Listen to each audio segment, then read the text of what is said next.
नाम सुमन सौरभ है। मैंने आयुर्वेदिक खेती के जनक के रूप में मैं जाना जाता हूँ। मैंने आयुर्वेदिक खेती की इजाद की है। आयुर्वेदिक खेती पारंपरिक जो खेती है उसके विपरीत है। आयुर्वेदिक खेती में मतलब ये हो गया कि इसमें जड़ी-बूटी के माध्यम से हमने ख़ास तौर पे ऐसी जड़ी-बूटियाँ जो कि हम लोग ह्यूमन कंजम्पशन के लिए मानव शरीर के लिए इस्तेमाल कर सकते हैं। जैसे घरेलू जड़ी-बूटियाँ जो होती हैं, जैसे हल्दी हो गया, तुलसी हो गया, एलोवेरा हो गया, इन सब का। वृक्षा आयुर्वेदिक अलग चीज़ है। वृक्षा आयुर्वेद में हम लोग खरपतवार से बनी हुई दवाएँ बनाते हैं, लेकिन इसमें जो हो गया जड़ी-बूटी जो ह्यूमन 100% ह्यूमन कंजम्पशन है, जो हमारी दवाएँ होती है या हम जो खाद बनाते हैं, पेस्टिसाइड बनाते हैं, आयुर्वेदिक पेस्टिसाइड, ये सारा कुछ ह्यूमन मतलब इवन इन द क्रॉप्स आप इसे क्रॉप्स में भी इस्तेमाल कर सकते हो और डायरेक्टली ह्यूमन अगर उसे कंज्यूम भी कर जाए, तो उसे स्वयं सेवन करने पे उसे इंसानों को कोई नुकसान नहीं। तो इस तरह से जो उसका प्रोडक्शन निकलता है, वो 100% इको फ्रेंडली और ह्यूमन हेल्थ फ्रेंडली होता है, मानव स्वास्थ्य हितकर होता है। जैसा कि आज मीडिया टीम आपके पास पहुंची है जानने के लिए कि आयुर्वेदिक खेती के जनक भी आप कहलाते हैं। जी। क्या कुछ खास रहा सर? आपने अगर शुरुआती दौर की अगर बात करें तो शुभारंभ आपने कब किया और आज इस जगह से अक्टूबर 2025 का जो महीना चल रहा है, क्या कुछ खास रहा? इतने वर्षों के अंतराल में किस तरीके का आपने एक नया प्रोडक्टिविटी जिसको बोलते हैं कि नया इजाद किया और आयुर्वेद खेल को बहुत ज्यादा महत्व बढ़ाने के लिए लोगों को आपने एक पूरी तरह से एक प्रयत्न किया, एक बेहतर रिपोर्ट, एक बेहतर संदेश। इसकी शुरुआत सबसे पहले 2008 में हुई थी। 2008 में मैं क्लास 8-9 में था, तब मैंने इसकी शुरुआत में मैं ऑन रोड अपने स्कूल जा रहा था। तो समस्तीपुर में मेरी शिक्षा दीक्षा हुई है, तो वहाँ मैं स्कूल जा रहा था अपने। तो स्कूल जाने के दौरान गली में और दीवारों पे मैं देखा कि जो खरपतवार होते हैं, दुब हो गया, मोथा हो गया, या जॉली ग्रास हो गया, ये सब उग जाते थे। तो मैंने सोचा कि विदाउट इन जो हम लोग क्रॉप्स के लिए हम लोग को सॉइल की ज़रूरत पड़ती है, फर्टिलाइज़र की ज़रूरत पड़ती है, लेकिन वो विदाउट सिर्फ वाटर जो उनको बारिश का पानी मिलता है उससे उग जा रहे थे। माना कि बीज उनको जो चिड़िया के माध्यम से आ रहे हैं, लेकिन वो उग जा रहे थे। तो मैंने बोला कि जब ये उग जा रहे हैं तो ये खरपतवार है और इनका इनका विलुप्तीकरण भी वो अपने आप हो जाता है। ऑप्शन होते हैं अपने आप, फिर वो नेक्स्ट ईयर हो जाते हैं।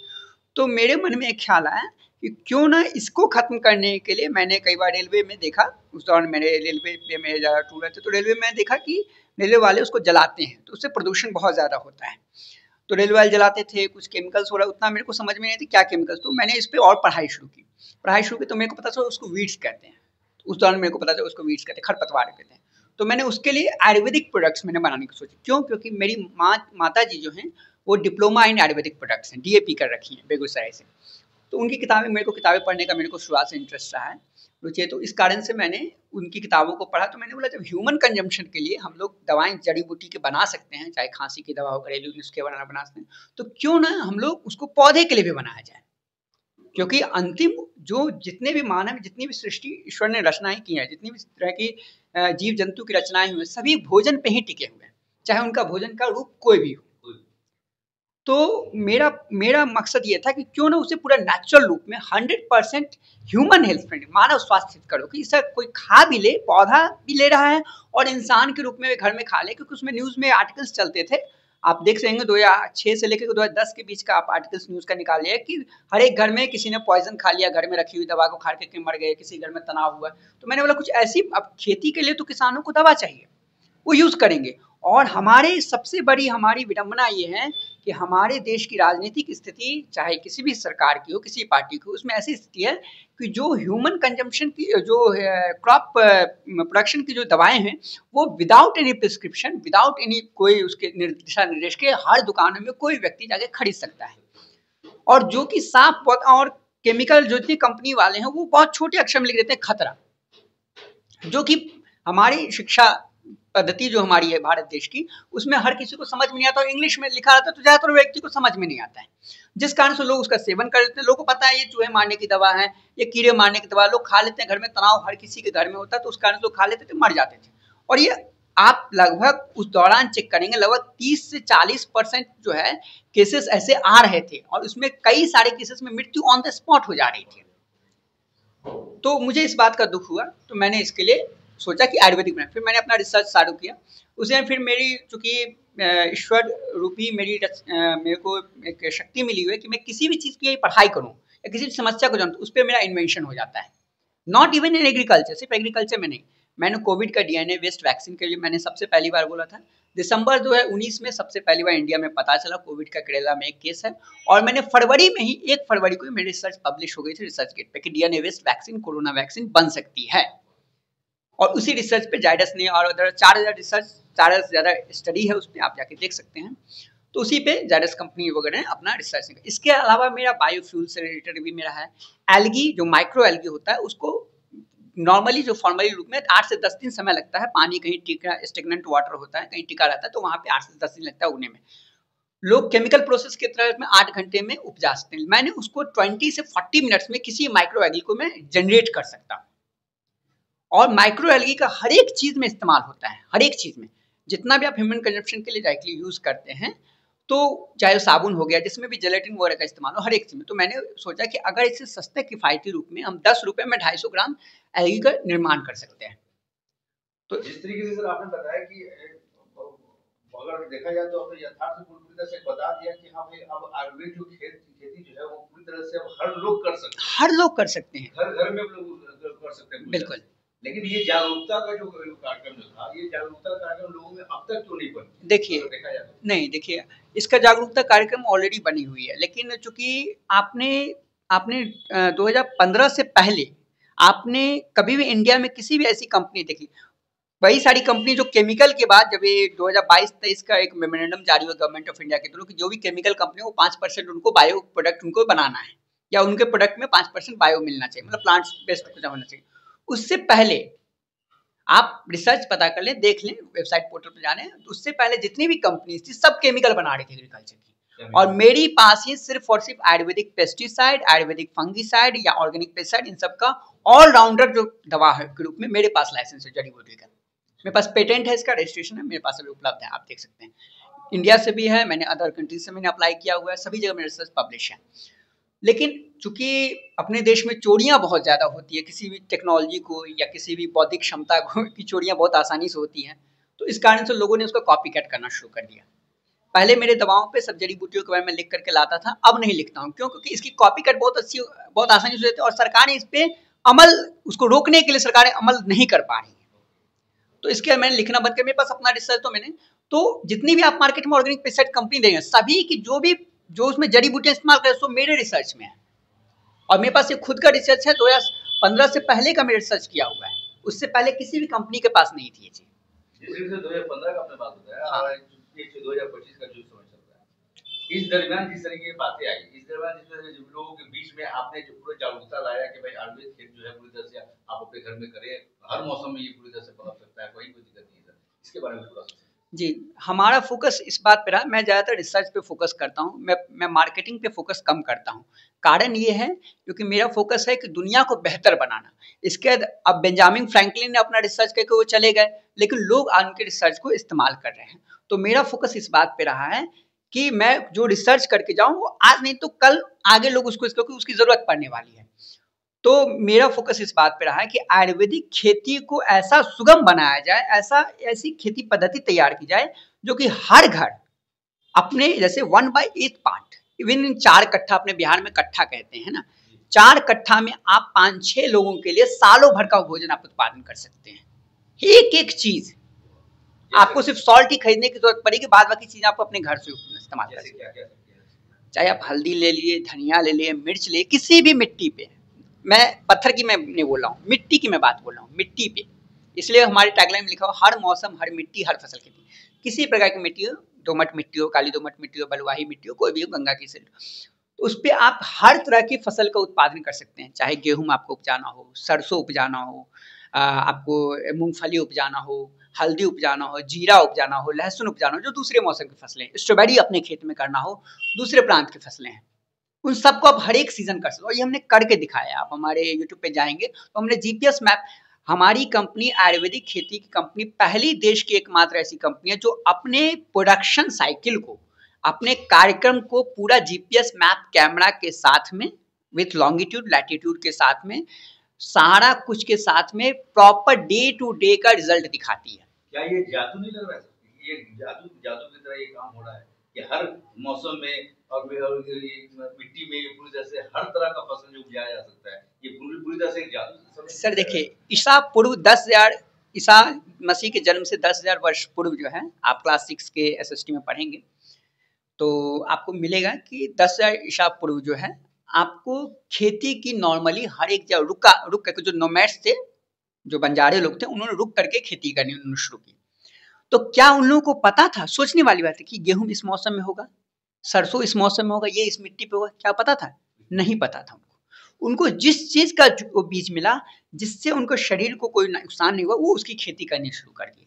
तो हमें सबसे पहली बात है, ये जो पद्धति आ रही है ना खरीफ सीजन की, रबी सीजन की, मैं इसका विरोध नहीं करता हूँ। इसे और कॉम्प्लिकेटेड बनाया गया है रासायनिक कंपनियों के द्वारा, कि ये डालो तो ये होगा, ये डालो तो ये होगा। भैया मुझे सिर्फ एक बात बताइए, आप जब कहीं हिमालय की चढ़ाई करते हैं, आप जब किसी कठिन क्षेत्र की चढ़ाई करते हैं, रेगिस्तान में आप जाते हैं जहां सहारा जैसा कुछ भी नहीं है, तो क्या आपको पता होता है कि आप ये भोजन करेंगे तो आप जिंदा रहेंगे, ये भोजन नहीं आपको मिलेगा तो फिर आप मर जाएंगे? क्या वहां पे आपको उतनी सुविधाएं आपको उपलब्ध होती हैं जो आपको यहाँ पे? आपको वहां जो कुछ मिलता है आप खा लेते हैं, आपको सांप मिलता है आप सांप खा लेते हैं। क्या आयुर्वेदिक लगता है कि बड़ी से बड़ी घातक बीमारियों को दूर कर पाएगा? देखिए ये बिल्कुल संभव है। अब लोग कह रहे होंगे, कुछ डॉक्टर्स मेरे पे क्लेम करेंगे, भैया आप जो हैं आयुर्वेदिक के माध्यम से बोलेंगे कैंसर का इलाज संभव है। देखिए मैंने कभी ये नहीं कहा है, आप भोजन करते रहेंगे तो आप बीमार नहीं पड़ेंगे। आपको सर्जिकल चीजों में इलाज की जरूरत है, मेडिकल साइंस की जरूरत है, वो मैं मानता हूं, क्योंकि जब हाथ कट जाएगा, पैर कट जाएगा, तो वहां सर्जिकल चीजों की है। लेकिन आपको internally prevention is better than cure, है ना? वो शुरुआत से हर एक डॉक्टर कहते हैं, जितने मेडिकल चाहे, है ना, वो सारे लोग कहते हैं। तो अगर हम लोग स्वास्थ्य को अपने इंटरनल रूप में, मतलब सर्दी खांसी नॉर्मल, अपने स्वास्थ्य के internal from your tip, from your hair tips के से लेकर के आपको टोई, आपको पैर के अंगूठे तक में, आपको किसी भी चीज में इंटरनल कोई भी डिस्टर्बेंस है तो आप अपने भोजन से ठीक कर सकते। वो तभी ठीक होगा जब आपके भोजन में शुद्धता होगी। अभी केमिकल के माध्यम से ये लोग रिसर्च कर रहे हैं कि तरह तरह के बीज के उत्पादन के लिए। मेरा एक सीधा मेरा मत है, जब हम हर मौसम, हर मिट्टी, हर फसल की खेती कर सकते हैं, तो फिर बीज का हम खुद से हम रीजनरेशन क्यों ना करें? बीज के माध्यम से, नकली बीज के माध्यम से बहुत बड़ा फ्रॉड चल रहा है, जिसको सरकारें सही ढंग से रोक नहीं पा रही है। कोई भी सरकार नहीं रोक पाई, मैं किसी एक सरकार नहीं, कोई भी सरकार नहीं रोक पा रही है। दवा के माध्यम से, नकली दवा, जैसे मैं बताया कुछ, डॉक्टर सुमन सौरभ का ये कहना है पूरी तरह से, मैं डॉक्टर नहीं हूँ, I am not a doctor. जिस तरीके जनक की बात कहा जा रहा है, आयुर्वेदिक डॉक्टर पूरी तरह से एक जनक है, फार्मिंग के पूरी तरह से जनक है। तो हम ये चर्चा करना चाहते हैं कि डॉक्टर सुमन सौरभ, लेकिन चलिए ठीक है, हम ये पूछना चाहते हैं, सवाल हमारा ये था कि आप मानते हैं पूरी तरह से कि अभी जो भी खाना हम लोग जो मिल रहा है वो पूरी तरह से मिलावट मिल रहा है? बिल्कुल बिल्कुल बिल्कुल मिलावटी है, ये मैं नहीं कह रहा हूँ। आप मेरी बात को रिपोर्ट नहीं मानते, आप WHO का रिपोर्ट उठा के देख लीजिए, आप गवर्नमेंट ऑफ इंडिया का रिपोर्ट उठा के देख लीजिए। मैंने इस पे कई सारे वीडियोस मैंने डाल रखे हैं, मैंने प्रूफ मैंने दे रखे हैं। अभी मैंने कृषि प्रधान देश भारत का मैंने यूट्यूब पे मेरे वीडियो में डाला है, उसमें जो भी इंडिया की कंपनी 2014 से पहले, मोदी जी की सरकार बनने से पहले 200 से 250 से ज्यादा कंपनी जो केमिकल जो हजारस थी, वो लिस्टेड इंडिया में धड़ल्ले से बेच रही थी। मोदी जी के टाइम में फिर 60-65 लोगों को बैन किया गया, लेकिन अभी भी 200 के करीब, 150-200 के करीब, जो खतरनाक है। और इस पे गवर्नमेंट ऑफ इंडिया पूरी तरह से बैन क्यों नहीं लगा पा रही है? पहला रीजन है एम्प्लॉयमेंट, दूसरा रीजन लोगों को इसकी हैबिचुअल हो चुकी है, लोगों को आदत लग चुकी है, और तीसरा रीजन है कॉस्ट इफेक्टिवनेस। वो लोग समझते हैं कि आयुर्वेदिक खेती महंगा है। अब मैं आपको बताता हूँ आयुर्वेदिक खेती सस्ता क्यों है नॉर्मली। अब इससे आप सीधा कॉन्सेप्ट की बात करते हैं, आयुर्वेदिक खेती असल में क्यों है, क्या है और किस लिए है। आयुर्वेदिक खेती में सीधा मतलब ये है कि मेरा फोकस था शुरुआत से अभी तक के रिसर्च का, 2008 से अब 2025-17 साल होने जा रहा है, कि हर किसी को अपने अनुरूप भोजन जो भी उसकी इच्छा हो वो अपने घरों से ही प्राप्त हो जाए, या घर से नहीं तो अपने खेत से या अपने जगह से, जिस स्थान से वो खेती कर रहा है उसी के एरिया में हो जाए। इसलिए मैंने स्थानीय क्षेत्र, आप इस पे देख सकते हैं मैंने लिखा हुआ है, स्थानीय क्षेत्र में ही उगाए जाने पर किसानों और अन्नदाताओं को लागत का कई गुना अधिक लाभ प्रदान करते हुए आम जन एवं किसानों और अन्नदाताओं के स्वयं के लिए भी बहुत ही सस्ती दरों में उपलब्ध हो जाती है, जिसकी वजह से महंगाई, भुखमरी, गरीबी और एवं बेरोजगारी को आसानी से खत्म किया जा सकता है। ये जो आप 4 चीजें देख रहे हैं ना, यही दुनिया की सबसे बड़ी समस्या है। सभी अपराध इसी के कारण होते हैं, भुखमरी, गरीबी, बेरोजगारी, महंगाई। ये 4 चीज के कारण दुनिया में सभी अपराध हो रहे हैं। तो मेरा फोकस ये है कि अपराध को, तभी आप लोग अपनी भूख को कंट्रोल नहीं कर सकते, लोगों को जितनी ज्यादा चीजें मिलती है, भगवत गीता में भी लिखा गया है, हमारे शास्त्रों में भी लिखा गया है कि लोग लालच को तामसी गुण लोगों में ज्यादा है। और अभी जो अपराध बढ़ रहे हैं वो चाइनीज खाना जो लोग खाते हैं, इस पे खुद निर्भया कांड हुआ था तो उसमें कहा भी गया था जो फास्ट फूड की वजह से हो रहे, तो फास्ट फूड को बैन करने का, लेकिन वो फिर भी ट्रेंड चल रहा है क्योंकि उसके पीछे पैसा लगाया जाता है, नेताओं को, बाद बाकी लोगों को पैसा मिलता है, तो पूरी तरह से बैन नहीं है। मेरा फोकस ये है, चलिए ठीक है अभी हम पूरी तरह से बैन नहीं कर, लेकिन कम से कम 24 घंटे तो लोग नूडल्स नहीं खा रहे हैं, 24 घंटे लोग पिज्जा नहीं खा रहे हैं, लोग घर में अनाज खाते हैं, रोटी चावल जो भी कुछ उनको, वो कम से कम शुद्ध हो जाए। अभी हमने क्या किया, छत पर बागवानी मिशन और घरों में बगीचे का बागवानी मिशन, जो आपने देखा होगा मेरे बैनर पर लिखा होगा कि निःशुल्क में अपने दम पे हम लोग 1000 घरों में पटना जिला एवं आसपास में अपने दम पे निःशुल्क करवा रहे हैं। सारा खर्च हम लोग वहन करें, दवाई का, बीज का, पौधे का, पॉट्स का। लोगों को बस थोड़ा अपना मिट्टी का इंतजाम करना पड़ता है क्योंकि मिट्टी हम लोग हर जगह उपलब्ध नहीं करवा सकते, लेकिन मिट्टी भी सर्वत्र मिल सकती है, सर्वत्र मिल सकती है, हाँ, लेकिन हम लोग अपने दवाई खर्च दुनिया से। इसके साथ साथ, और इसको हमने अपने शासन करने के साथ बिहार सरकार की छतों पर बागवानी योजना चली जिसमें सरकार का खर्च 60,130 रुपए का आता है। हमने कहा अगर हमारी योजना के थ्रू जाए तो मात्र 6,600 रुपए का सालाना खर्च आएगा, तो 10 टाइम्स कम खर्च होगा।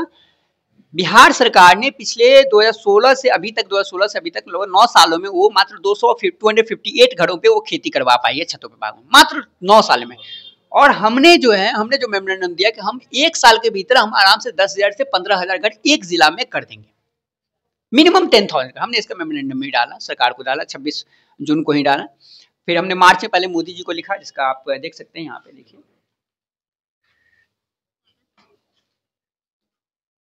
कंपनीज क्या करती है, गमले के लिए पैसा लेती है, बाद बाकी चीजों के लिए पैसा लेती है, हम इसमें कोई पैसा नहीं ले रहे हैं, कहीं सब कुछ हम लोग की तरफ से फ्री है। सरकारी योजना चलेगी तब भी हम लोग फ्री रखे हुए हैं, इससे उसका हम थोड़ा बहुत खर्च हम लोग, वो भी हम लोग 40% हम लोग बेयर कर रहे हैं। तो आप देख सकते हैं हमने डाल रखा है, आप देखिए, है ना, ये हमने अलग, ये भी मैं दिखाऊंगा आपको कहाँ कहाँ भेजे, देखिए, है ना, इसमें देखिए बाद जो प्लांट्स हो गए, मैंगो, गुआवा, नींबू, ये सब कुछ देखिए हमने अपने से फ्री में हमने कर रखा है। तो इससे क्या होगा, हर घर में शुद्ध खर्च आता है 66 लाख रुपए का, 66,000, ये हम खुद बेयर कर रहे हैं। हमने कहा कि हमने अलग अलग डिपार्टमेंट को, स्मार्ट सिटीज में भी लोग छतों पे बागवानी करवाते हैं ताकि वहाँ पे ग्रीन सिटी बन सके, है ना, तो उस पे भी हमने कहा कि आप जो हैं अभी इतना तो हम खुद के दम पे कर रहे हैं, आप लोग कुछ सहयोग कीजिए, है ना, ज्यादा नहीं, दवा का कुछ खर्च आप बेयर कर लिए, बाद बाकी हम लोग देख लेंगे। तो अभी तक ये पेंडिंग है, अब जो भी राजनीतिक मुद्दा और जो भी टेंडर मुद्दा उनका पता नहीं। जिस तरीके से आप आयुर्वेदिक प्रभाव है, जिस तरह से प्रकाश आपने डाला है कि आप जो खेती जो करें, आयुर्वेद खेती करें, जिसमें आपको हर मौसम में हर तरह का फल, सब्जी, अनाज जो भी मिलना हो पूरी तरह से मिल सकता है, इस पे लोगों को एक बेहतरीन संदेश आप क्या देंगे, घर घर तक ये संदेश पहुंचना चाहिए? देखिए, हमारा सबसे मेन हमारा प्रायोरिटी ये है कि अगर कोई व्यक्ति 10,000 रुपए कमाता है तो वो अपना 30% से 40% पैसा खाने में खर्च करता है, ये कोई नकारा नहीं जा सकता, है ना, 30 से 40%। हमारा ये कहना है कि वही 30-40%, और जिसके से लोग कहते हैं महंगाई बढ़ रही है, महंगाई बढ़ेगी जब तक पॉपुलेशन बढ़ता रहेगा, महंगाई बढ़ेगी, पॉपुलेशन का प्रॉब्लम, क्योंकि जगह सीमित है, पृथ्वी का आकार सीमित है, उतना ही रहेगा। आप जंगल काटते जाएंगे फिर भी आपको महंगाई, उसका कॉस्ट ऑफ प्रोडक्शन घटेगा ही, उसे बढ़ेगा ही, उसका कॉस्ट ऑफ प्रोडक्शन घटेगा नहीं, उसको बढ़ते, जितना जंगल काटिएगा किसी भी चीज का, जो भी हम लोग टेबल कुर्सी ले रहे हैं, उसका कॉस्ट ऑफ प्रोडक्शन बढ़ता जाएगा। तो हमारा फोकस ये है कि अगर आप 4,000 रुपये, 3 से 4 रुपये घर में खाने के रूप में खर्च कर रहे हैं, उससे अगर आप घर से अपने उत्पादन कर ले, ज्यादातर चीजें, सब्जी आप घर से कर सकते हैं, फल आप अपने घर से कर सकते हैं, मसाले आप घर से कर सकते हैं, तिलहन आप घर से कर सकते हैं, दलहन आप घर से कर सकते हैं। दलहन में कौन सा, मूंग, मसूर, आप आसानी से घर से कर सकते हैं। मटर आप घर में उपजा सकते हैं किसी भी मौसम में, सरसों को आप घर में उपजा सकते हैं हर एक मौसम में, दाल आपको घर से होगी। आप अनाज बोलेगा सर इतने बड़े, तो अनाज आप अपने खेतों में उपजा लीजिए, है ना।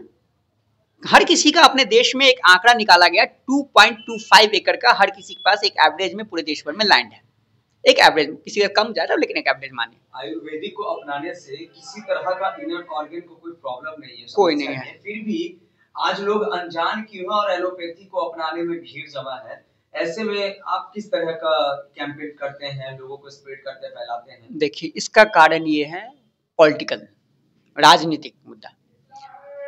मैं इसलिए ये कह रहा हूँ क्योंकि हर एक गवर्नमेंट अभी आपको नैनो डीएपी के लिए, नैनो यूरिया के लिए प्रोडक्शन शुरू, प्लांट बेस्ड पॉलीमर के लिए, मेरा कहना, उन्होंने कहा कि हमने 93 में हमें पता चला, इफको वाला मैंने सुना, एमडी सर का मैंने जहाँ, तो थोड़ा ज़्यादा मैंने नहीं सुना है, उन्होंने कहा कि 90-93 में शायद, एग्जैक्ट मेरे को डेट नहीं हुआ, 90-93 में शायद उनको पता चला कि इसका नुकसान हो रहा है ग्रीन रिवॉल्यूशन। मेरा कहना ये है, जब आप किसी चीज़ को रिसर्च करते हैं तभी आपको उसके फायदे नुकसान के बारे में पता आपको चल जाए। आपको ग्रीन रिवॉल्यूशन से लेकर के 93 तक 30 साल तक आपको उसके नुकसान का पता नहीं चला, लेकिन जब आपको इंटरनेशनल प्रेशर आया तो आपको उसके नुकसान का पता चला, तब आपने पब्लिकली उसको स्वीकारा। अभी 2-3 पहले एक शिवांगी या शुभांगी रंजन करके कोई मैम है, एक हैदराबाद की कोई है, डॉक्टर हैं, उन्होंने ओआरएस के लिए, एक आपने सुना होगा, ओआरएस के लिए उन्होंने लड़ाई लड़ी 8 साल तक 2022 से, कि ओआरएस सब पे लिख जाता है। हाँ, शिवांगी, तो उन्होंने लड़ाई लड़ी कि अब फसाई कंपनी ने उसको बैन लगा दिया कि सभी लोग ओआरएस लें। तो ये एक लड़ाई है, एक तरह से ये लड़ाई है। मैं किसी को विरोध नहीं कर रहा हूँ, मेरा मकसद है लोगों को शुद्ध भोजन पहुंचाना। जस्ट ऐसा ही जैसा कि 10,000 वर्ष पूर्व, उस समय किसी को नहीं पता था कि खरीफ मौसम का फसल ये है, उसका मौसम, ठीक है, आपने जो जमीन को खुद बंजर आप बनाए, उसको नुकसान खुद किया। अमेरिका को जिस चीज से नुकसान होगा, अमेरिका नीचे से चादर बिछा के ऊपर मिट्टी करके फिर से फार्मिंग की। अमेरिकन लैंड्स जो भी होते हैं एग्रीकल्चर के लिए, वो पूरा का पूरा एक साइड आप हेक्टेयर्स, 100 हेक्टेयर्स होते हैं कम से कम। यहाँ इंडिया में छोटे से प्लॉट होते हैं, क्यों? क्योंकि उन्होंने ऐसा सिस्टम तैयार किया, क्योंकि उनको नुकसान होने लगा था जो केमिकल्स। तो उन्होंने क्या किया, वहाँ गवर्नमेंट लीज पे लेती है सभी की जमीनें, एक आदमी को टेंडर देती है, वो सब पे खेती करता है, सब में प्रॉफिट बांट देता है, ठीक है ना। तो अब मेरा फोकस इंडिया में ये है कि आप अपने घर से उत्पादन करें, आयुर्वेदिक खेती के माध्यम से, जो भी चीज है। मैं किसानों को नुकसान नहीं कर रहा हूं। आप लोग बोले किसानों को प्रॉफिट किस बात से, मैं बताता हूँ। किसान नॉर्मली सिर्फ अपने यहाँ धान गेहूं ज्यादा उपजाते हैं, जो ट्रेडिशनल होता है, धान गेहूं, थोड़ा बहुत सब्जी, अपना प्रोडक्शन, बिहार में सब्जी प्रोडक्शन होता है, मैं मानता हूँ अच्छा खासा प्रोडक्शन होता है, लेकिन उसका भी कीमत उनको फ्लक्चुएट उनका होता रहता है। ऑफ सीजन उनको, हाँ, ऑन सीजन होता है तो वही 2 रुपए का हो जाता है, 3 रुपए का हो जाता है गोभी। ऑफ सीजन हो 60 रुपए का, 100 रुपए का एक गोभी मिलता है। जो छठ पूजा आ रहा है, छठ पूजा में देखिएगा 50 रुपए से नीचे का आपको गोभी नहीं मिलेगा, ये ककड़बाग ऑटो स्टैंड में, है ना। तो अब मान लीजिए कि मेरा फोकस ये है कि अगर किसान को कमाना है तो किसान ऐसी चीजें क्यों ना लगाएं जो कि अपने बिहार में होती नहीं है, जो अपने देश में होती नहीं, जिसकी जरूरत बहुत ज्यादा है। हिंग की खेती भारत में नहीं होती है, उस पर कोशिश की गई लेकिन नहीं हो। मैं इसीलिए 2021 में ही मैं कह दिया था कि हिंग की खेती हम लोग बिहार में शुरुआत करेंगे। कुछ टर्म्स कंडीशन आ गए जिस कारण से मेरे को बैन, मतलब जो मेरे को रुकावट आ गई वहां से बीज को इम्पोर्ट करने में, इंडिया में लाने में। तो मैं उसके बीज के इंतजार में, किस तरह मेरे को उसके बीज मेरे को हासिल हो जाए, मैं उसको भी करके दिखाऊं। जो भी जितने मैंने कहा था कि ऑफ सीजन मूंगफली, सरसों, जीरा, मैंने कहा था सौंफ, सरसों, जीरा, इसके अलावा मैंने कहा था सरसों वगैरह, सब मैं ऑफ सीजन करके दूंगा, सबको मैं करके दिखा रहा हूँ। सभी का मैं जीपीएस लाइव वीडियो कैमरा में लोकेशन सहित अपने यूट्यूब पे डाल रहा हूँ, जो मेरा खुद का फार्मलैंड है बिहार। अब यही चीज मैं चाह रहा हूँ हर घर करे, इससे हर घर करे, हर किसान करे। इससे क्या हो, किसान देखिए, आप अपने संतान को जन्म देते हैं, ठीक है, अपने संतान से एक्सपेक्टेशन करते हैं, उम्मीदें रखते हैं कि इसको मैं पढ़ाऊंगा तो ये इंजीनियर बनेगा, ये डॉक्टर बनेगा, ये इतना कमा के मुझे देगा, ये इतना कमा के। तो हर एक इंसान का, हर एक किसान की जो खेत है वो उसकी संतान है, वो उससे एक्सपेक्टेशन करता है कि मुझे इतनी कमाई हो। जैसे कि आपने फिलहाल कुछ ही समय पहले कहा कि किसानों को बहुत ज्यादा इसमें राहत मिलेगी, क्या ये नहीं लगता कि सर आयुर्वेद खेती करने से, जब हर घर में आयुर्वेद खेती होने लगेगी, उससे किसान जो बेचारे फिर से उसी कगार पर पहुंच जाएंगे जहां वो पहले थे, ऐसा नहीं लगता? देखिए मैं बताता हूँ आपको, अभी नॉर्मल जो प्रोडक्शन ऑफ कॉस्ट है, ठीक है, नॉर्मल अगर आप सिर्फ एक प्रोडक्शन ऑफ कॉस्ट पकड़ेंगे, धान की पकड़ लें या किसी चीज़ की पकड़ लें, ठीक है, तो धान में आपको जहाँ एक तरह से मान ली अच्छी से अच्छी क्वालिटी की 30 से 35 हज़ार रुपये के हिसाब से अगर उसे कमाई हो रही है एक एकड़ में, उसमें उसका 12 से 15 हज़ार रुपये उसका खर्च आता है, ठीक है, 20 हज़ार रुपये उसके कमाई लगभग एक तरह से आती है। उसके लिए उसको 6 महीने उसको इंतजार करना पड़ता है, 4 से 5 महीने कम से कम प्रोडक्शन में लगता है, 1-1.5 महीना उस अगले पार्टी से उसको पैसा मिलने में लगता है। आप किसान सम्मान निधि योजना, अलग अलग योजनाएं चलाते रहते हैं, मनरेगा योजना, पर एक एवरेज, एक औसतन परिवार में 10,000 रुपये का महीना हर घर में, जहां 5 परिवार हैं वहां पे जरूरत है उसको जीने के लिए। ये कोई सरकार पूरा करके नहीं दे सकती, क्योंकि इंडिया क्या, दुनिया की कोई भी इकोनॉमी इसको पूरा करके अभी आज के डेट में नहीं दे रही है, नहीं दे सकते। 10,000 रुपीज इन इंडियन करेंसी कोई भी दुनिया के अलावा 800 साढ़े 800 करोड़ की आबादी के हिसाब से कोई नहीं दे सकता। हमारा फोकस ये है कि अगर किसान 3 से 4 महीने का मूंगफली का उत्पादन होता है, अगर किसान 1 एकड़ मूंगफली का उत्पादन करे तो 1.5 से 2 लाख रुपए आसानी से वो कमा सकता है, सब आयुर्वेदिक खेती के हिसाब से। क्यों? क्योंकि उसका खर्चा जो आयुर्वेदिक खेती में 1 एकड़ में अधिकतम उत्पादन खर्च जो आता है 15,000 रुपए का आता है। दवा का खर्च हो गया, बीज वगैरह लेकर के उसको लेकर के 20 से 25 रुपए का खर्च, 25 रुपए मैक्सिमम खर्च हो गया, हार्वेस्टिंग वगैरह सब लेकर के, और उसका कमाई उसकी लगभग 2 लाख के एवरेज में हो रही है। तो उसको 1.5 लाख रुपए करीब 1,75,000 रुपए करीब उसके जेब में बचा रहा है 3 ही महीने में। आप 4 से 6 महीना आप इंतजार करके गेहूं का उत्पादन करके 25 रुपए कमा रहे हैं, मूंगफली का उत्पादन करके आप 1.5 से 2 लाख रुपए कमा रहे हैं। तो what is better? Which is better? कौन बेहतर है? हम लोग ने यही आयुर्वेदिक खेती इसलिए इजाद की कि किसान को हम ये नहीं कह रहे कि आपने कहा कि क्या ये किसानों को नुकसान पहुंचाएगा। क्यों नुकसान पहुंचाएगा? जब लोग सब्जी भाजी करने से, किसान को आज मजबूरी है, उनके पास कोई फसल नहीं है जिसको उनको पता होना चाहिए कि जो फसल लगाएं तो उनके यहाँ हो जाए, इसलिए किसान को वही फसल लगाना पड़ता है। गेहूं का गेहूं लगाना पड़ता है, सरसों का सरसों लगाना पड़ता है, उनको गोभी का गोभी लगाना पड़ता है, वही रेट, बैगन का बैगन ऐसा होता है, स्थिति हो जाती है कि 2 रुपए 1 रुपए किलो के हिसाब से किसान को बेचना पड़ता है। कितने, जब उसका दाम भी नहीं तो किसान ऐसे फेंक देता है, उसको मवेशियों को खिला देता है। तो उसकी मेहनत, पैसा अलग चीज है, पर उसकी 3-4 महीने की मेहनत तो उसकी गई, उसके परिवार की उम्मीदें तो गई। क्या लगता है मतलब अगर इस तरह का बदलाव अगर आने की बात आप कर रहे हैं आयुर्वेद खेती के द्वारा, क्या ये बदलाव 2025 के बाद 2026 जो आने वाला समय है, क्या ये पूरी तरह से बदलाव अब हो जाएगा? सर देखिए, हमने डेडलाइन रखा 9 फरवरी 2017 को मेरी कंपनी का मैंने अपनी नींव रखी थी, फिडाल्सो संपीटन इंडस्ट्रीज, चारित्रिक जीवंत उद्योग इसकी कंपनी का पूरा नाम हो गया हिंदी में, और इसे फिडाल्सो संपीटन इंडस्ट्रीज। तो 9 फरवरी 2017 तक हम 1000 घर लोकल में पटना जिला के आसपास का या पटना जिला में हम लोग करके देंगे, अपने दम पे हम लोग कर रहे हैं 1000 घर। तो इतना तो हमें पता है कि इतना घर हम कर देंगे तो इसके बाद उतनी जगह पे अपने आप बदलाव आ जाएगा, और उनके खेतों में भी वो चीज़ धीरे धीरे बदलाव दिखेगा, जो लोग स्वेच्छा से तैयार हों उनको। इसके अलावा वो लोग जो ट्रेडिशनल खेती कर रहे हैं, हम उनसे अलग उनको ले जा रहे हैं। हमारे पास ऑलरेडी स्टोरेज है, धान गेहूं वगैरह का, अनाज का अच्छा खासा स्टोरेज है। मैं उड़ीसा विजिट किया था, उड़ीसा का एक पार्ट जो है सिर्फ और सिर्फ धान की खेती के लिए है, एक पार्ट में सिर्फ मकई और थोड़ी बहुत सब्जी होती है। वहां सब्जी इतनी ज्यादा महंगी, इन सीजन में भी वहां पे मैं देखा क्या कि वो लोग चावल का ही, मैं बारगढ़ विजिट किया था, बारगढ़ उड़ीसा में, आप जानते होंगे शायद बारगढ़ उड़ीसा है, हाँ उड़ीसा में संबलपुर बारगढ़ वगैरह में विजिट किया था। तो वहां मैंने देखा कि चावल से वो पकौड़ी बनाते हैं, चावल से ही वो सब्जी बनाते हैं, चावल ही खाते हैं वो। तो मैं बोला कि क्यों आपको सब्जी? तो बोला सब्जी बहुत महंगा है यहाँ पे, मूंगफली का उसमें मार्च अप्रैल का मूंगफली का उत्पादन कर रहे थे, तो मूंगफली से चावल से। मैं बोला सब्जी क्यों नहीं होती? तो होता है, लेकिन कौन करेगा, रिस्क कौन लेगा? क्योंकि यहाँ पे आदत लोगों को लगा, और कोई व्यक्ति करना भी चाहता, तो वहाँ की गवर्नमेंट, नवीन पटनायक उसमें गवर्नमेंट थी, नवीन पटनायक गवर्नमेंट करने नहीं दे रही थी। तो मैंने वहाँ पर 200 से 250 लोगों से मैंने मुलाकात की अलग अलग क्षेत्रों में, मैंने सबको बताया, और शायद उसकी वजह से वहाँ के इलेक्शन में भी कुछ शायद प्रभाव पड़ा। तो उन लोगों ने शायद 2-3 न्यूज़ भी आई थी कि वो लोग वहाँ के जो लोकल रिप्रेजेंटेटिव जो विधायक थे उनसे पूछताछ कर रहे थे कि भैया ऐसा क्यों नहीं संभव होता है, क्योंकि जो बीज डाल के आया उसका फल देना, पौधा देना शुरुआत हो गई। तो मैं 1000 घर भी जो पटना कर रहा हूँ, अपने दम पे कर रहा हूँ, समस्तीपुर जिला में कर रहा हूँ, तो ये मैं अपने दम पे कर, इसका मुझे पता है कि आने वाले समय में इसका प्रभाव दिखेगा। मतलब 2026 की अगर बात करें, नए वर्ष की बात करें, तो उस तरह से पूरी तरह से देखा जाए कि हर घर मतलब पूरी तरह से आयुर्वेदिक खेती जो है, आयुर्वेदिक ऑलरेडी हर घर आयुर्वेदिक खेती सर काफी हद तक हम लोगों ने करवा रखी है अपने दम पे, लेकिन पटना जिला में हम ये करवा रहे हैं। हमारा फोकस है कि पटना जिला में खासतौर पर इसलिए कराएं कि लोकल में, चूंकि बगल में मैं कंकड़बाग ऑटो स्टैंड से मैं खुद सब्जी लाता था, तो मैं देखा यहाँ पे ऑफ मतलब एक दिन सब्जी, यहाँ पे एक टेंडर सिस्टम चलता है, एक व्यक्ति कंट्रोल करता है, उसने कह दिया कि सबको 60 रुपए रखना है गोभी, तो सब 60 रुपए रखेगा, सबको 50 रुपए रखना है, सब 50 रुपए, क्योंकि उसको उसका कमीशन चाहिए, उसका फिक्स रहता है। जो कोई बोलेगा नहीं, कोई मुंह से बोलेगा नहीं, लेकिन सबको एक पर्ची बढ़ जाती है। तो ये सब जो अब किसान तो दबाव में है, जो बेचने वाला वो भी दबाव में, वेंडर भी दबाव में है। वही अगर वेंडर स्वेच्छा से रहे, ये एक ऐसा पॉलिटिकल मुद्दा है, ऐसा राजनीतिक मुद्दा है जिसपे मैं सरकार को या किसी को चैलेंज नहीं कर रहा हूँ, किसी को, बस ये मानता हूँ कि उन लोगों की मजबूरी है, वेंडर की मजबूरी, उनको कमाने के लिए कुछ स्रोत चाहिए।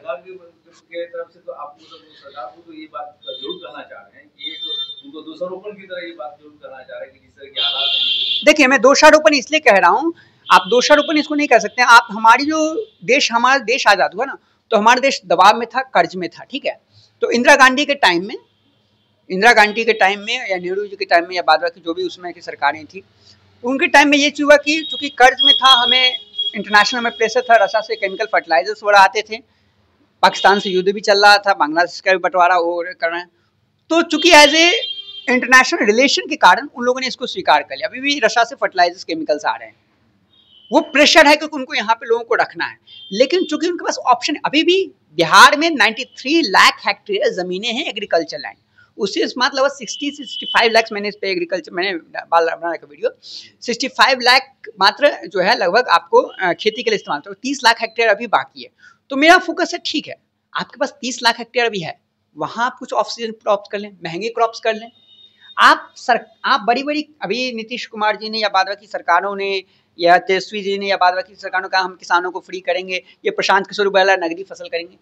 मेरे को एक साधारण सी मैं एक मोटिव में पूछना, सिंपल सी बात, even you are in position और you are not in position, आप चाहे पावर में रहें या पावर में रहें, if you are an MLA और an MP, you have the power to regulate your constituency. आप अपने जो आपका क्षेत्र है उसको आप रेगुलेट कर सकते हैं अगर आप पावर में हैं। ग्रामीण विकास अलग फंड होता है, विधायक फंड, सांसद, तो खेती करवा सकते हैं निःशुल्क। आप जो है लोगों को रोजगार, इसका भी चुनाव मैं लड़ चुका हूँ, विधानसभा समस्तीपुर उजियारपुर विधानसभा मैंने फाइल किया। मैं राजनीति में नहीं पढ़ना चाहता था, लेकिन चूंकि चिकित्सा कर्ज मुक्त रोजगार, अब ये कैसे संभव है? आप अपने क्षेत्र में 8वीं 9वीं तक शिक्षा फ्री है हमारे इधर सरकारी स्कूल में, 8वीं 9वीं से रजिस्ट्रेशन शुरू होता है। अगर 10 से अभी हमारे साल बिहार में आपको एक मिशन चला है आयुर्वेदिक खेती में, पहले अपने घर का निजी सब कुछ हो जाए, हम लोग के हर एक घर में जो हम लोग भोजन के रूप में उत्पादन करते हैं, हाँ हर घर आयुर्वेदिक खेती के हिसाब से मेरा फोकस इस बात पे है कि सब्जी, मसाले, अनाज, दलहन वगैरह सब लोगों को शुद्ध मिल जाए। इसके बाद अब जो किसान बच गए कि भैया हमारा फिर प्रोडक्शन कौन खाएगा, तो वो नगदी फसल में भी अच्छे फसल, जिससे उन्हें कम समय में अच्छा उत्पादन हो। लोग आपसे जुड़े, लोग आपसे जुड़े, वो किस आधार पर जुड़े, कैसे जुड़े? देखिए मेरा नंबर देखिए दिया हुआ है हर एक जगह पे, क्या रहेगा और कांटेक्ट नंबर एक दे दे, लोग आपसे जुड़े। देखिए मेरा नंबर हो गया 9128602555, 912-860-2555, ये पहला नंबर। पता हो गया अशोक नगर, रोड नंबर 1, पटना, कंकड़बाग। अगर इस तरह कोई अगर देखना हो, उनको कहीं पे जाके देखना हो, हाँ वो यहाँ पे भी जो हम लोग करवा रहे हैं लोकल कंकड़बाग में, उसका भी जगह उनको दिखाएंगे। इसके अलावा हमारा जो होम लाइन एड्रेस है समस्तीपुर में बेला में ग्राम का, मैं हो गया हूँ वार्ड नंबर 5, बेला में गाँव, विजिट कर सकते हो कभी भी, मेरे यूट्यूब पे भी है। बेला में विजिट उजियारपुर प्रखंड में, समस्तीपुर जिला में, वहाँ पे वार्ड नंबर 5, बेला में हाई स्कूल के पास में से ही वहाँ से मेरा लाइन शुरू हो जाता है। तो मेरा फोकस ये है कि किसानों को कैश क्रॉप पे भी ऐसी कैश क्रॉप पे लाया जाए जिसपे कि किसानों को लाभ हो, ठीक है। अब लोग कहेंगे कि ये एक राजनीतिक रूप में, वो स्वस्थ, मैं किसी भी सरकार की आलोचना नहीं कर रहा हूँ, किसी व्यक्ति की आलोचना नहीं कर रहा हूँ, चाहे वो यहाँ के पोजीशन में या वहाँ के पोजीशन में, केंद्र में या यहाँ पे हो। मेरा फोकस इस बात पे, कम से कम लोगों को, आप चलो ठीक है रोजगार एक अलग मुद्दा हो गया, आपका इंपोर्ट एक्सपोर्ट एक अलग मुद्दा हो गया, राष्ट्र हित की बातें एक अलग हो गई, लेकिन कम से कम जिस चीज के लिए हर जीव, हर इंसान जिंदा है वो है भोजन, कम से कम शुद्ध करवा दें। हाँ देखिए आयुर्वेद जो खेती है वो पूरी तरह से प्रेरणादायक है लोगों के लिए और हर घर के लोगों के लिए, कि अब हर मौसम में आप कोई भी अन्न उपजा सकते हैं, हर एक मौसम में कोई भी अन्न उपजा सकते हैं, और हर एक किसान, हर एक वर्ग का व्यक्ति, जो सरकारी नौकरी कर रहा है, जो प्राइवेट नौकरी, जिसने अपनी खेती को ठीका बटैया लगा दिया है ना, दूसरे को दे दिया, भरना दे दिया, वो व्यक्ति भी अपने लोगों को, वो चूंकि टेंशन में कि मेरा खेत कौन जाएगा देखने के लिए, वो एक बार ही फसल लगा दे, मूंगफली लगा दे, एक बार में निकलने वाला चीज है ना। अगर सभी लोग लाएं तो कौन नोच के खाएगा, सीधी सी बात है ना। आप हल्दी लगा दो, नॉर्मली हल्दी होने में 8 महीने का समय लगता है, हम 5 महीने में हल्दी कर दे रहे हैं, समय बच रहा है, साल में 2 प्रोडक्शन आपको हल्दी का निकल जा रहा है। अगर आप हमारे आयुर्वेदिक खेती के हिसाब से निकालते हैं तो आपको 8 से 10 लाख रुपए का कच्चा सूखा हल्दी का प्रोडक्शन निकल जा रहा है, 25 क्विंटल, 5 महीने 10 लाख रुपए, साल में 20 लाख रुपए। जो कॉर्पोरेट वर्ल्ड के जो लोग सैलरी कितना कमाते हैं, जो IAS वगैरह जितना कमाते हैं, उतना तो लोगों को बैठे बैठे लोगों को मिल जा रहा है। एग्रीकल्चर हर किसी को करोड़पति बना सकता है, इसलिए मैंने लिखा भी है, सिर्फ 1 एकड़ खेत से करोड़ों रुपए कमाएं, आयुर्वेदिक खेती करें, अभी फोन लगाएं। और सुमन सौरभ जी पूरी तरीके से लगे हुए हैं कि आने वाले समय में, आने वाले साल में भी हम लोगों को जागरूक करेंगे और अवैध खेती के लिए पूरी तरह से प्रयत्नशील हमने टारगेट हमने रखा है 2027 के एंड तक, 2028 9 फरवरी 2028 तक हम पूरे देश भर में 3 करोड़ घरों पे, चाहे सरकार मदद करे या ना करे, कोई साथ दे या ना दे, हम पूरी ताकत लगा देंगे कि ये लगभग 18 से 20 हज़ार करोड़ का प्रोजेक्ट है। हमने पूरा सोच रखा है कि धीरे-धीरे लोगों को जुटा रहे हैं। पूरे 3 करोड़ घरों पे पूरे देश भर में हम लोग छतों पे बागवानी करवाएंगे और उन लोगों को आयुर्वेदिक खेती से हम लोग जोड़ेंगे। सर, जैसा कि आज जो है दीपावली का समय और एक बिहार का महान पर्व है छठ पर्व। जी जी, बहुत बड़ा पर्व होता है सर। भी आज जाए अपने पूरे इस परिवार की तरफ से, आयुर्वेदिक परिवार की तरफ से, कि आप किस तरीके से लोगों को शुभकामना संदेश देना चाहते हैं और किस तरह से प्रेरित करना चाहते हैं? देखिए, मेरा चूंकि मैं खेती से जुड़ा हुआ हूँ, तो मैं इस पे एक ही बात कहूँगा। आज आप मार्केट में जो भी चीज़ें खरीद रहे हैं, ठीक है, जो भी चीज़ आप कर रहे हैं, आप इस छठ पर्व में लोग हर कोई मन्नत मांगता है ना? अपने परिवार के स्वास्थ्य की कामना करते हैं, देश विदेश के नेता लोग सभी लोगों की शुभकामना करते हैं। तो हर कोई शुभकामना करे कि हमारा देश स्वस्थ भोजन करे, स्वस्थ रहे। वो तभी संभव है जो स्वस्थ भोजन उपजाएगा।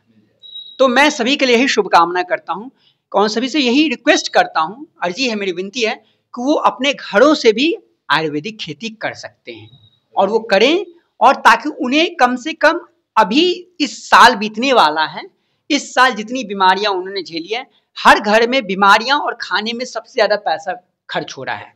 कम से कम खाने और बीमारियों का पैसा बचेगा तो लोग अपने दूसरे कामों में, शिक्षा में, अपने मकान बनाने में या अपने जो सपने हैं उनको पूरे करने में, उस पे, और इससे सरकार को भी, देश को भी फायदा है। क्यों? क्योंकि लोग इन्वेस्टमेंट किस में करते हैं? हमारी भारतीय संस्कृति में सोना में इन्वेस्टमेंट हर घर आयुर्वेदिक खेती होते रहनी चाहिए और संभव है। अब आप आंख बंद करके दिखाओ, ओपन लैंड में लोग ढूंढ कर, ये संदेश मिलने के बाद लोग पूरी तरह से अब जो है वो आशित आप पे हो चुके हैं कि सर कब तक हमें फिर आप अपने घर पे बुलाएंगे, एड्रेस पे बुलाएंगे, अपने वहाँ पे खेत पे बुलाएंगे, जहाँ पे हम देख सके, समझ सके और जान सके कि कैसे हम अपने घर में किस तरह से। बिल्कुल बिल्कुल आपने संदेश दिया, इसके लिए सर तहे दिल से मीडिया की तरफ से